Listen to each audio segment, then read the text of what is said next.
জানানিম শারদাম দেবীম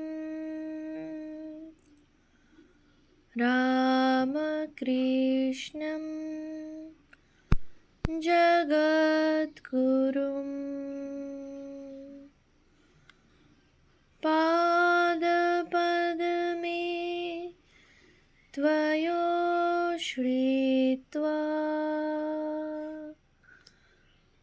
প্রণমামি মুহুর্মুহু।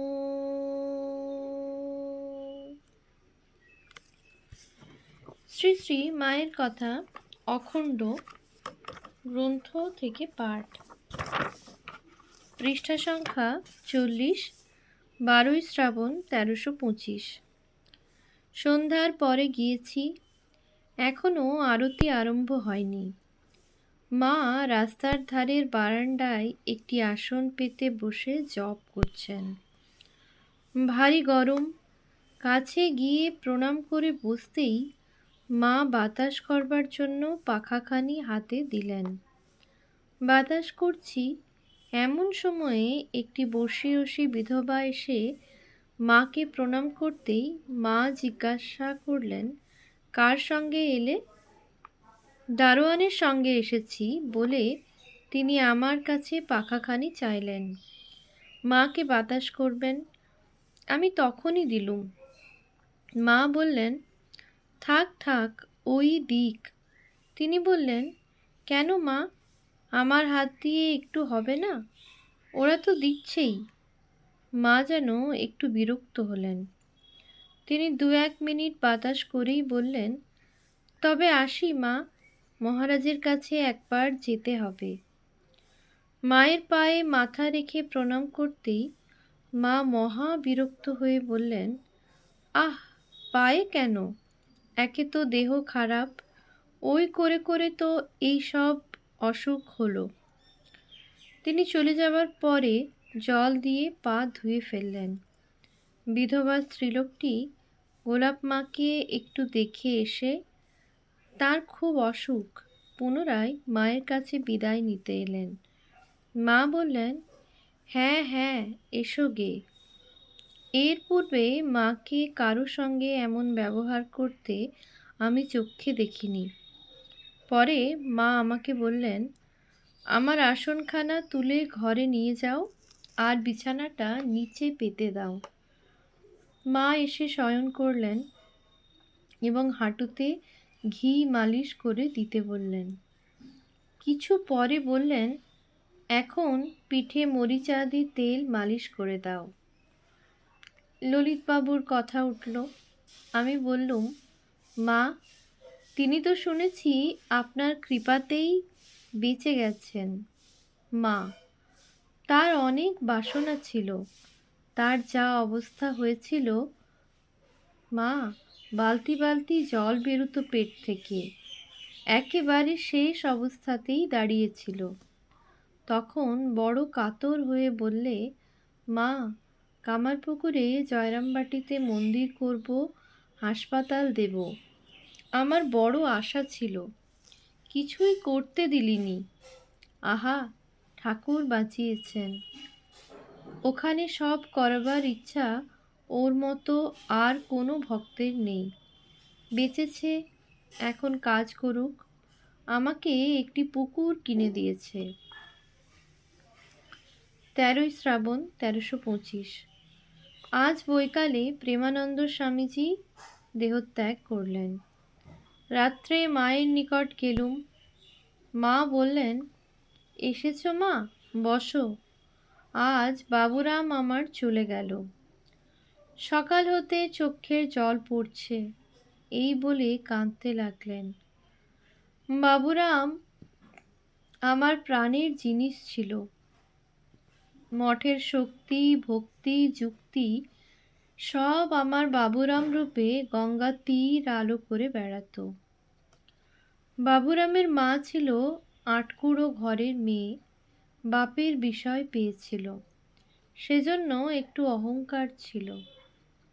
নিজেই বলতো, হাতে বাউটি, কোমরে সোনার চন্দ্রহার পরে মনে করতুম ধরা যেন সরা। 4টি সন্তান রেখে সে গেছে, একটি কেবল তার পূর্বে মারা গিয়েছিল। খানিক পরে দেখি মাঝের ঘরের দক্ষিণের দেয়ালে ঠাকুরের যে বড় ছবি ছিল তার পায়ে মাথা রেখে করুণ স্বরে বলছেন, ঠাকুর নিলে? সে কি মর্মভেদী স্বর! আমাদেরও বড় কান্না পেতে লাগলো। এদিকে গোলাপ মার খুব অসুখ, মরণাপন্ন রক্ত আমাশয় চলেছে। 14ই শ্রাবণ 1325। রাত 8:30। শ্রী শ্রী মা ঠাকুর ঘরে বসে আছেন। গিয়ে প্রণাম করে উঠতেই বললেন, বারান্দায় আমার আসনখানি পেতে দাও তো মা, আর তক্তাপোশের পাশে মেজেই পাতা ওই বিছানাটা গুটিয়ে রাখো। আরতির সময় ওরা ওখানে বসে ঝাঁঝ বাজাবে। বিলাস মহারাজ আরতির আয়োজন করছিলেন। বারান্দায় আসন পেতে দিতে মা বললেন, কমণ্ডলুতে গঙ্গা জল আছে, নিয়ে এসো। গঙ্গা জলে হাত মুখ ধুয়ে জপে বসলেন এবং পাখাখানি আমার হাতে দিয়ে বাতাস করতে বললেন। একটু পরেই আরতি আরম্ভ হলো। শ্রী শ্রী মা গুরুদেব গুরুদেব বলে জোর হাতে প্রণাম করলেন এবং জপ শেষ করে আরতি দেখতে লাগলেন। আরতি হয়ে গেলে বিলাস মহারাজ শ্রী শ্রী মাকে প্রণাম করে উঠে বললেন, মা আজ ভারী গরম। মা ব্যস্ত হয়ে বললেন, একটু বাতাস করবে? তিনি বললেন, কে করবে মা? কেন? এই মা করবে, করো তো মা। আমি তার দিকে 2-1 বার বাতাস করতেই তিনি বললেন, না মা, উনি আপনাকে বাতাস করছেন, আপনাকেই করুন। এই বলে বাইরে গেলেন। কিছুক্ষণ পরে মা প্রেমানন্দ স্বামীজির কথা তুলে বললেন, দেখো মা, বাবুরামের দেহেতে আর কিছু ছিল না, কেবল কাঠামখানি ছিল।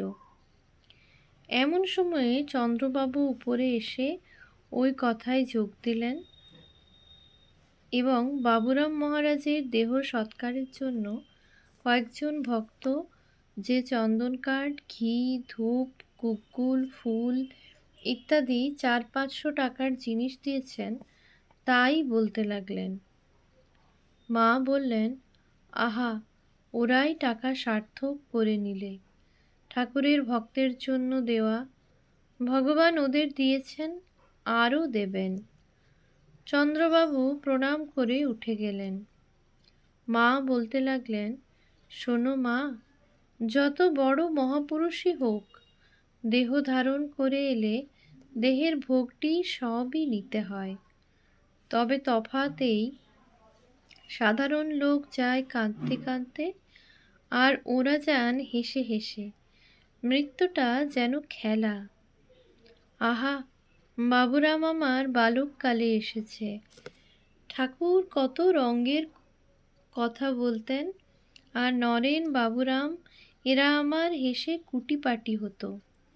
একদিন কাশীপুরে 250 দুধ শুদ্ধ একটা বাটি নিয়ে সিঁড়ি উঠতে গিয়ে আমি মাথা ঘুরে পড়ে গেলুম।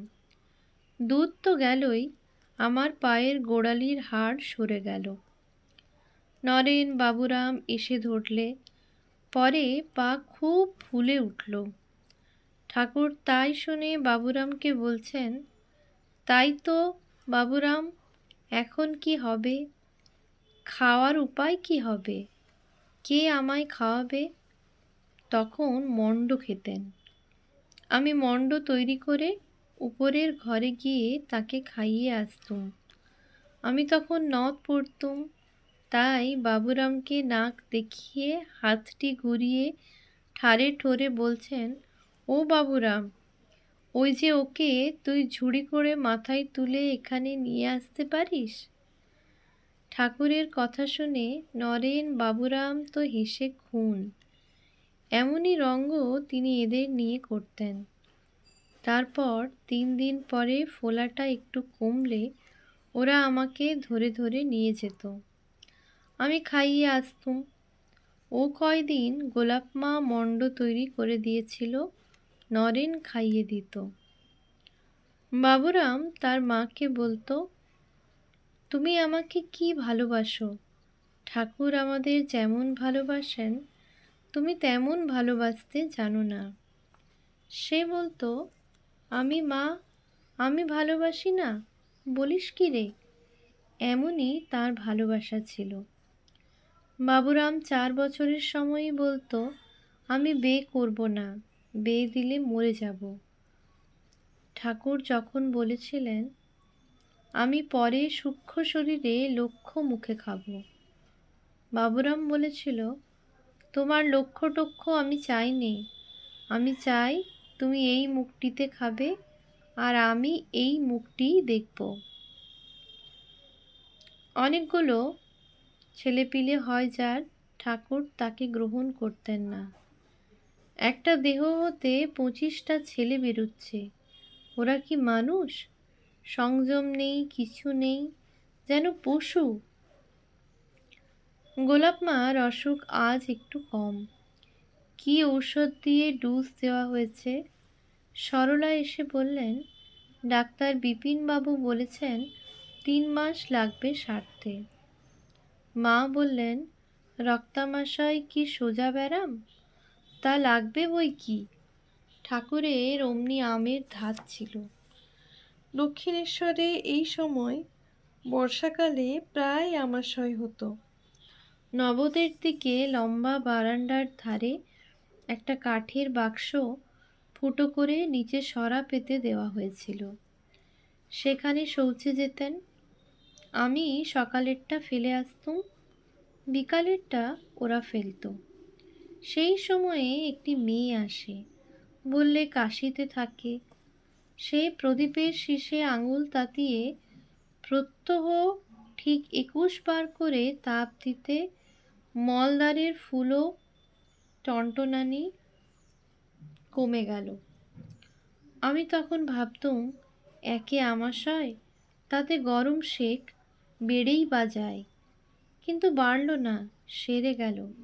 সেই মেয়েটি আমাকে সে বাড়ি দক্ষিণেশ্বরে, গ্রামের ভিতর, এখন যেখানে ঠাকুরের ভ্রাতুষ্পুত্র রামলাল দাদার বাড়ি হয়েছে, তার পাশেই তখন শ্রী শ্রী মায়ের বসবাসের জন্য কুঁড়ে ঘর হয়েছিল। হৃদয়ের দ্বিতীয় পক্ষের পরিবারও তথায় থাকতেন। নবতে নিয়ে এসেছিল। বললে, মা, তার এমন অসুখ, আর তুমি এখানে থাকবে? আমি বললুম, কি করব, ভাগ্নে বউটি একা থাকবে।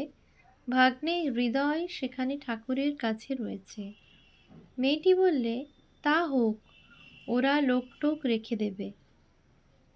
এখন তোমার কি তাকে ছেড়ে দূরে থাকা চলে? আমি তার কথা শুনে তার সঙ্গে চলে এলুম। কয়েকদিন পরে তিনি একটু সারলে সেই মেয়েটি চলে গেল। কোথায় গেল আর কোনো খোঁজ পেলুম না। তারপর আর দেখা হয়নি।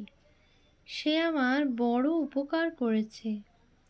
কাশী গিয়েও তার খোঁজ করেছিলুম, পাইনি। তার ঠাকুরের প্রয়োজনে সব কোথা হতে আসতো, আবার কোথা চলে যেত। আমিও 1 বছর আমাশয়ে ভুগেছি মা। সে কি শরীর হয়ে গেল। দেশে আমাদের কলুপুকুরের ধারে শৌচে যেতুম। বারবার যেতে কষ্ট হতো বলে সেখানটিতেই শুয়ে পড়ে থাকতুম। একদিন পুকুর জলে শরীর পানে চেয়ে দেখি শুধু হাড় সার হয়েছে, দেহেতে আর কিছু নেই। তখন ভাবলুম, আরে ছি, এই দেহ তবে আর কেন? এইখানেই দেহটি থাক, দেহ ছাড়ি। পরে নিবি, মা কি নাম বললেন ঠিক মনে নেই, এসে বললে, ওমা, তুমি এখানে পড়ে কেন? চলো চলো, ঘরে চলো, বলে ঘরে নিয়ে এলো। এখন আর পুকুর ধারে সেসব জায়গা নেই, ভাগ করে সব ঘিরে ঘুরে নিয়েছে। ॐ शान्ति शान्ति शान्तिः। हरिः ॐ तत्सत्। श्रीरामकृष्णार्पणमस्तु।